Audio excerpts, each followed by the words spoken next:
Bonjour et bienvenue dans mon journal de lecture. Aujourd'hui, une réflexion autour de ce monde numérique dans lequel nous nous trouvons et dans lequel l'école, peut-être, va-t-elle s'engouffrer, dans lequel elle s'engouffre déjà.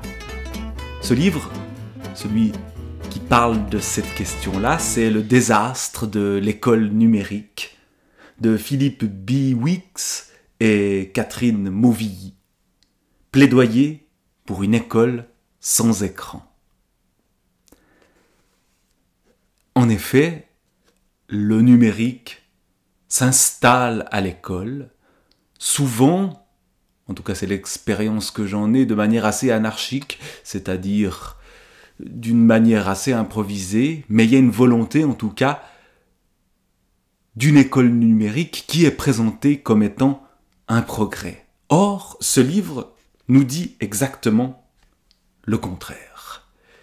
Il se base sur l'expérience française, mais une expérience qui évidemment peut être comparée à celle d'autres endroits, parce que le numérique dans beaucoup de pays, on est en train de s'y mettre, dans certains d'ailleurs on est en train de réfléchir à revenir en arrière. Est-ce que le numérique à l'école, c'est vraiment la solution ou est-ce que c'est le problème? Voilà une question posée par ces auteurs qui, évidemment, eux, sont totalement opposés à la présence du numérique à l'école. Alors pour quelle raison? Si je lis la table des matières, alors il y a tout un chapitre genèse de l'école numérique qui revient en arrière sur comment on a petit à petit mis en place des éléments numériques à l'école. Il y a ensuite un choix pédagogique irrationnel qui nous dit au fond une chose, c'est que la question au fond pédagogique de la mise en place du numérique qu'on nous présente comme étant facteur de progrès, c'est pas si sûr que ça. Il y a des études d'impact, il y a même des études extrêmement précises faites par des organes qui sont eux-mêmes ceux qui évaluent l'école, qui disent clairement que l'école numérique, ça ne marche pas. Notamment les rapports de l'OCDE. En moyenne, au cours des 10 dernières années, c'est un rapport de 2015, donc pour nous, ça fera peut-être des 20 dernières années ou des 18 dernières années. Est-ce que ça a changé depuis? On peut se poser la question. En moyenne, au cours des 10 dernières années, les pays qui ont consenti d'importants investissements dans les technologies de l'information et de la communication dans le domaine de l'éducation n'ont enregistré aucune amélioration notable des résultats de leurs élèves en compréhension de l'écrit, en mathématiques et en sciences. Donc, ce qui nous est dit ici, c'est que le numérique à l'école, ça n'aide pas à mieux apprendre. Ainsi, et là, ce sont les auteurs du livre qui commentent ce rapport de l'OCDE, ainsi numériser les systèmes scolaires ne les rend pas plus performants, au contraire. Dans la conclusion du rapport, on lit cette précision. Les niveaux d'utilisation supérieurs à la moyenne des pays de l'OCDE sont associés à des résultats significativement plus faibles. Et il montre ensuite des tableaux qui prouvent ceci. Tableaux issus des rapports officiels de l'OCDE. Même le fameux rapport évaluation PISA dit ceci aussi. Donc, l'éducation numérique, ça ne rend pas les gens meilleurs. Ça, c'est déjà une première remarque. Il semble que les élèves utilisant beaucoup les ordinateurs à l'école obtiennent de bien moins bons résultats en compréhension de l'écrit, même après contrôle de leur milieu d'origine. Parce qu'évidemment, il peut y avoir des biais liés aux origines sociales qui favorisent certains et défavorisent d'autres. En clair, à partir d'un certain seuil d'utilisation d'un ordinateur ou d'une tablette, on ne comprend plus ce qu'on écrit dessus. Bon, donc l'école numérique, il semblerait que ça ne marche pas. Et pourtant, la même OCDE encourage à continuer et accélérer le mouvement de l'école numérique en disant, oui, si ça ne marche pas, c'est peut-être qu'on n'utilise pas le numérique correctement. Mais qu'est-ce qu'utiliser le numérique correctement? Ça, ils ne le disent pas forcément. Et donc, vous avez évidemment plein de gens qui défendent le numérique, qui disent clairement que oui, il faut aller encore plus loin. Aller encore plus loin, accélérer le mouvement, foncer contre le mur. Parce qu'il n'y a pas que des questions pédagogiques, même si elles sont essentielles quand on est dans le milieu scolaire, mais il y a d'autres questions qui sont abordées et qui sont absolument essentielles. Après, donc, la question d'un choix pédagogique irrationnel, les auteurs de ce livre montrent que l'utilisation du numérique est un désastre écologique. On présente parfois le numérique comme un moyen de défendre l'environnement, c'est-à-dire qu'on fait moins de photocopies, on utilise moins de papier, mais en même temps on utilise énormément d'électricité et des machines de plus en plus nombreuses, qui peut-être elles-mêmes sont de plus en plus propres, mais comme elles sont de plus en plus nombreuses, ça annule totalement l'effet de protection de la planète, et donc, de manière assez évidente, écologiquement, le numérique à l'école, ça ne fonctionne pas, ou ça aggrave le problème écologique qui aujourd'hui est un problème fondamental. Donc, évidemment, l'école qui doit former les gens qui réfléchissent le monde de demain et qui doit affronter les gens qui sont formés à l'école, devront affronter le grand problème de la catastrophe écologique en cours. Au fond, on leur donne comme outil pour le faire des objets, des appareils qui eux-mêmes sont problématiques sur le plan écologique. Donc il y a là encore une contradiction. Et les auteurs évoquent toutes les matières utilisées pour former, pour construire ces différents appareils qu'on voudrait introduire et qu'on introduit déjà massivement dans les écoles. Et donc, le problème écologique est extrêmement important. Et il ne croit pas en ce que certains appellent le Green IT, l'informatique verte. Parce que justement, si écologiquement les appareils sont de plus en plus,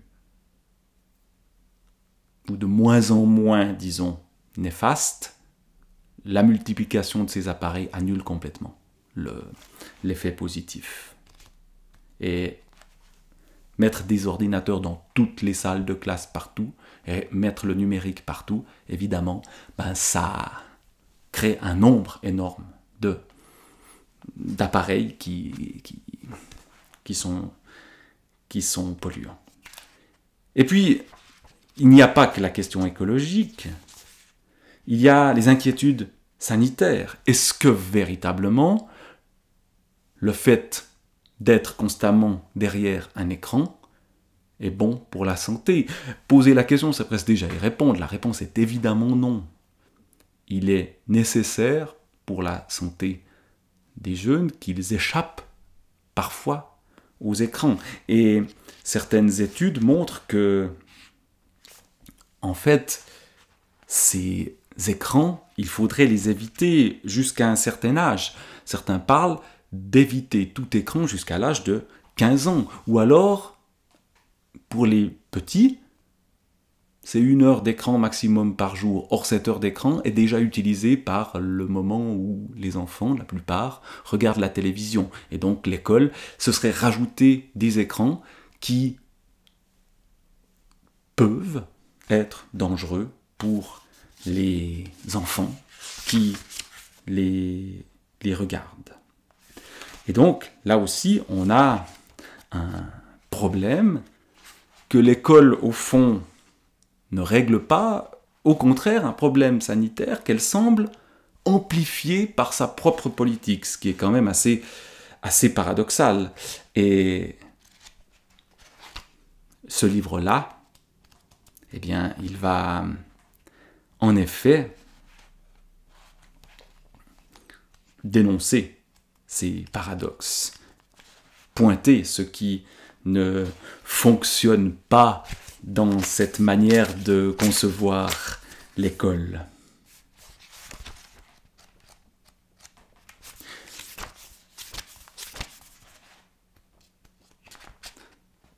Et puis, évidemment, quand on parle de santé, il ne s'agit pas seulement de santé physique, due notamment aux substances, aux matières utilisées pour confectionner les écrans, qui peuvent être des substances dangereuses, mais aussi morales.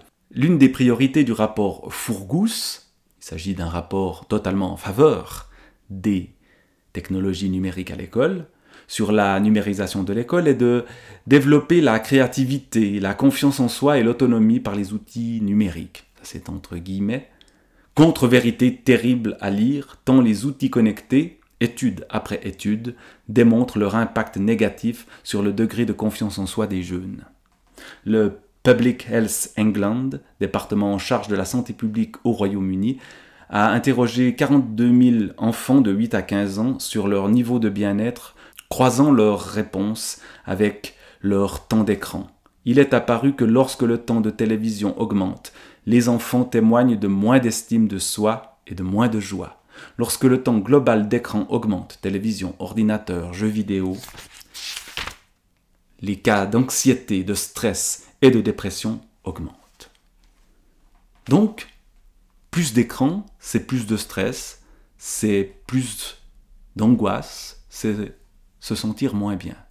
Et pourtant, on nous force à encore utiliser plus d'écran, notamment pour les enfants. Donc on a, encore une fois, l'école qui va à contre-courant de ce que des études sérieuses démontrent, que le temps d'écran, aujourd'hui, il est trop fort pour les enfants et que donc, il serait bon que l'école les protège pendant un certain temps, le temps où ils sont à l'école, de cette invasion de nos vies par les écrans. Et d'autres problèmes sont signalés dans ce livre-là. Il s'agit de trahison sociale et financière, notamment de l'influence énorme de certaines grandes boîtes américaines qui, en gros, ont tellement intérêt à ce que l'école, un peu partout, se fournisse chez elles, qu'elles vont pousser les États à investir et le faire d'une manière extrêmement convaincante, puisqu'ils le font. Des entreprises comme Microsoft, par exemple, sont extrêmement ambitieuses à ce niveau-là. C'est aussi un problème que de laisser l'éducation de nos enfants, au fond, dans les mains de boîtes privées. C'est un problème qui se pose aux États. Et puis, évidemment, d'autres questions sont mises en avant, notamment la question de quelle société nous voulons. Alors évidemment, les gens qui sont favorables au numérique à tout va à l'école disent « mais c'est le progrès, c'est la société va dans ce sens-là et forcément il faut suivre le mouvement, il faut s'adapter ». Une phrase qui est partout, tout le temps, et qui est une phrase totalement scandaleuse dans un État démocratique, et l'école étant un lieu démocratique, puisque c'est une institution de l'État, eh bien, il devrait être mis sur la place publique ce débat pour dire est-ce que nous voulons plus de numérique à l'école ou pas? Et il est tout à fait légitime de répondre non à cette question. Même si on nous dit que c'est le mouvement, que c'est l'avenir. L'avenir, dans un monde libre et démocratique, n'est pas écrit à l'avance. Il s'écrit et nous avons la responsabilité d'écrire un avenir qui soit le meilleur possible pour nos enfants. Et l'école est le lieu central de l'écriture d'un autre avenir que celui qu'on nous annonce comme inéluctable. Et donc, la question qui est posée aussi dans le 6e chapitre de ce livre, c'est vers un effondrement sociétal. On pose la question de manière plus large, au fond. Élargissons un peu le débat. Que signifie, qu'implique politiquement, anthropologiquement même, le fait de numériser l'école? Il n'est pas anodin de toucher à une activité humaine ancestrale, essentielle, au cœur même de l'évolution de notre espèce et du développement des civilisations, la transmission du savoir et des valeurs d'humain à humain. Il est certes bien difficile de se projeter dans un temps long et d'imaginer à quoi ressembleront dans 20 ou 30 ans les connaissances, la philosophie, la capacité de réflexion de jeunes adultes nés avec le numérique. Et là, il y a les guillemets qui sont mis. À qui les parents auront fourni des tablettes avec logiciels éducatifs dès leur plus jeune âge, qui auront passé des milliers d'heures seuls devant divers écrans, dont ceux de l'école. Et il est impossible de savoir quel système de valeurs ils transmettront eux-mêmes à leurs enfants. C'est bien le problème avec le système d'enseignement ou d'éducation. Le résultat ne se fait sentir que bien des années ou décennies plus tard. Après tout, peut-être le résultat de l'école numérique ne serait-il pas si catastrophique, qui sait? Même si quelques signes avant-coureurs n'incitent pas forcément à l'optimisme. Comme ces adolescents qui refusent de vieillir, ces quarantenaires qui consacrent l'essentiel de leur loisir aux jeux vidéo, ces enfants hyperactifs qui mobilisent une grande part de l'énergie des enseignants. Certes, il ne s'agit pas de tout mettre sur le dos de l'école. Si Rousseau exagérait sans doute en affirmant que les leçons que les écoliers prennent entre eux dans la cour du collège leur sont 100 fois plus utiles que tout ce qu'on leur dira jamais dans la classe, un extrait de l'Émile de Rousseau, il serait en tout cas difficile de nier que l'école est enchâssée dans un mouvement général de la société et qu'il serait injuste de lui faire porter l'intégralité de l'évolution du système de valeurs. Le milieu et l'époque ont sur les jeunes autant et plus d'influence que les éducateurs. La rue, les propos, les spectacles, les fréquentations, l'air du temps, les modes qui se succèdent agissent puissamment et constamment sur leur esprit. C'est une citation de Paul Valéry dans Le bilan de l'intelligence. Il n'empêche, là, c'est nos deux auteurs, Philippe Biwix, ou Biwi, je ne sais pas exactement comment ça se dit, et Catherine Mauvilly, ou Mauvilly, là encore, j'ai quelques doutes. Il n'empêche, bien loin de jouer un rôle protecteur ou amortisseur des chocs que nos sociétés ne cessent d'encaisser dans un monde globalisé, numérisé et précarisé, l'école, dans son projet numérique, se propose rien moins que d'accélérer le mouvement. Elle aurait pu rester ou devenir un îlot de stabilité, d'apaisement, de contrepoint, de repère. On s'apprête au contraire à y laisser entrer l'ouragan perpétuel de l'innovation technologique. L'économie mondialisée fait des ravages. Confions nos enfants aux multinationales de l'informatique. Maître est-ce optimisation fiscale?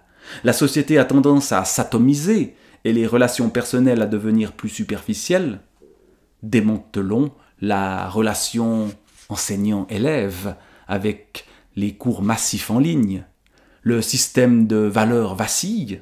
incitons nos chérubins à naviguer sans contrôle sur Internet, où ils chercheront peut-être le meilleur, mais tomberont aussi sur le pire. Ne nous trompons pas, le risque sociétal, et même démocratique, est réel. Ce sont les fondements mêmes du vivre ensemble qui sont en cours de modification. Déjà, l'école numérique vient capturer le temps libre des élèves, des parents et des profs. Déjà, la vie digitalisée vient modifier les relations entre enfants et parents qui transmettent leur addiction. Les promesses des promoteurs du numérique sont grandioses, altruisme, démocratie réelle, égalité des chances, mais les frustrations générées risquent d'être à la hauteur des promesses non tenues. Plus grave peut-être, l'école numérique remet en cause certains fondamentaux anthropologiques tels que l'intérêt de l'effort, le besoin de stabilité, la transmission d'humain à humain. Où espère-t-elle transformer l'homme comme le souhaitent les transhumanistes? Or, ces transhumanistes, ces gens dont on entend beaucoup parler, Elon Musk, par exemple, et d'autres, sont des gens qui sont omniprésents dans le monde numérique. Et sont-ils des modèles pour nos enfants? Faut-il transcender l'humanité? Sortir de l'humanisme? C'est une question extrêmement grave. Et changer de modèle de civilisation à l'heure où celle-ci est menacée de toutes parts, où la nature s'effondre autour de nous, en faisant aveuglément confiance à des savants fous, est-ce vraiment la voie de l'avenir? Les auteurs de ce livre, en tout cas, sont convaincus du contraire, et j'avoue, en l'ayant lu, être assez d'accord avec eux.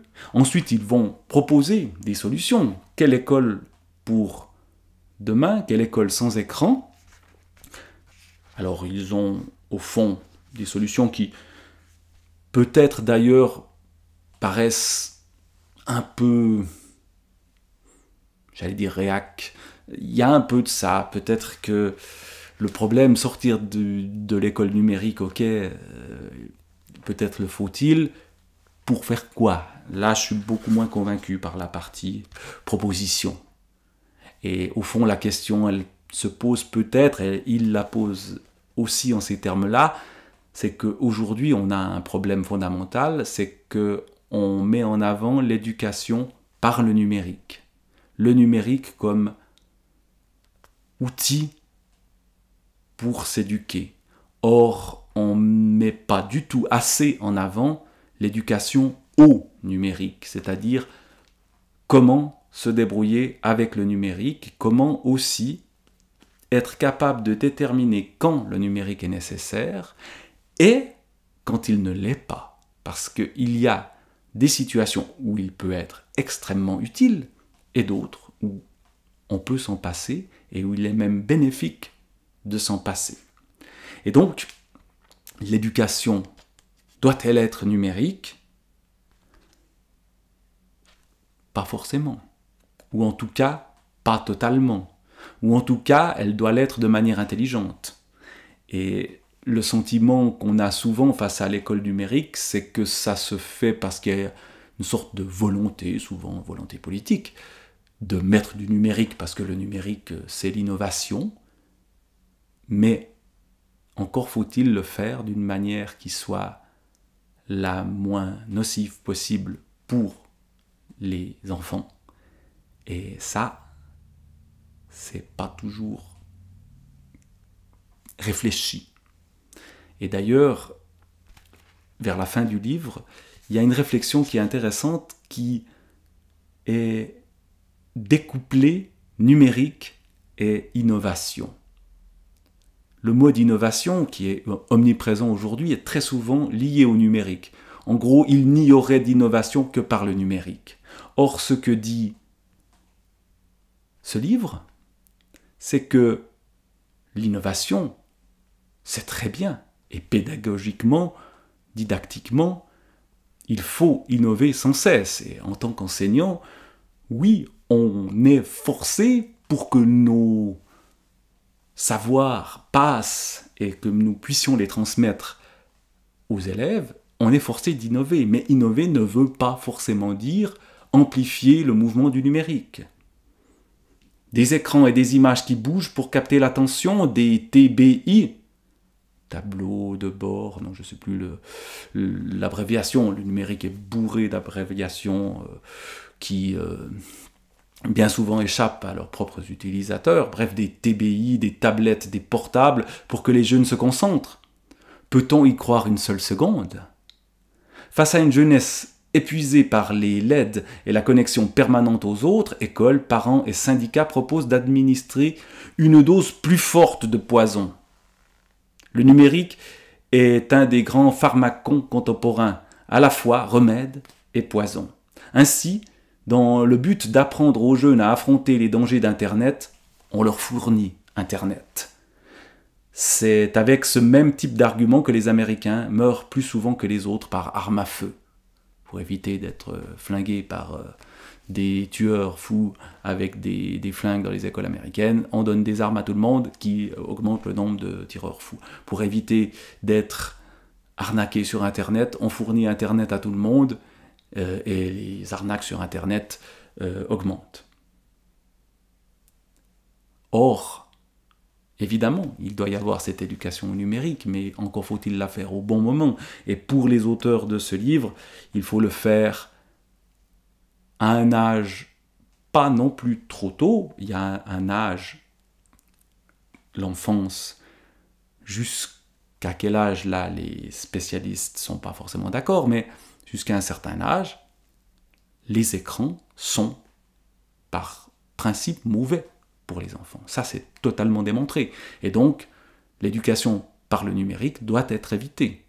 Et ensuite, une fois que petit à petit on entre dans ce monde-là, il ne s'agit pas de l'effacer. J'y suis moi-même là en ce moment, mais je ne m'adresse sans doute pas à des enfants. Je ne suis pas en train de donner un cours. Je préfère donner mes cours en présentiel, comme on a appris à dire récemment, que de le faire de cette façon-là. Ici, je suis là pour réfléchir et puis pour, dans la jungle d'Internet, lancer des petites piques qui viennent un peu perturber la machine. Et donc, bon, il y a un moment donné où on entre dans cette jungle du numérique, mais ce moment, il faut déterminer quel est le bon moment, et puis y entrer, sans doute, avec précaution, en essayant de comprendre comment ça fonctionne, et de parvenir à avoir assez de distance pour que ce monde numérique ne nous engloutisse pas. Et l'école a une responsabilité pour cela. Et se jeter de manière inconsidérée dans le numérique n'est pas le rôle de l'école. L'école doit réfléchir de manière sérieuse à cette question-là.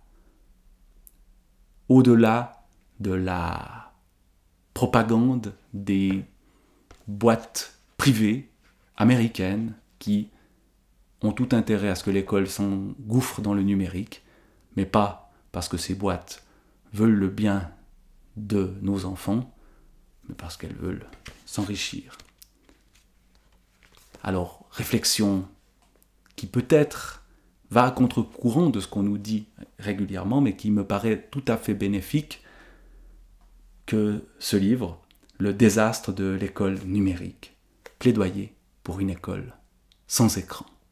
Et donc, maintenant que vous avez suivi à peu près une demi-heure d'écran où je causais de ceci, je vous encourage donc à fermer votre ordinateur ou à éteindre votre tablette ou votre portable et peut-être de lire un livre comme celui-là ou d'autres. Voilà ce que je pouvais dire sur le désastre de l'école numérique.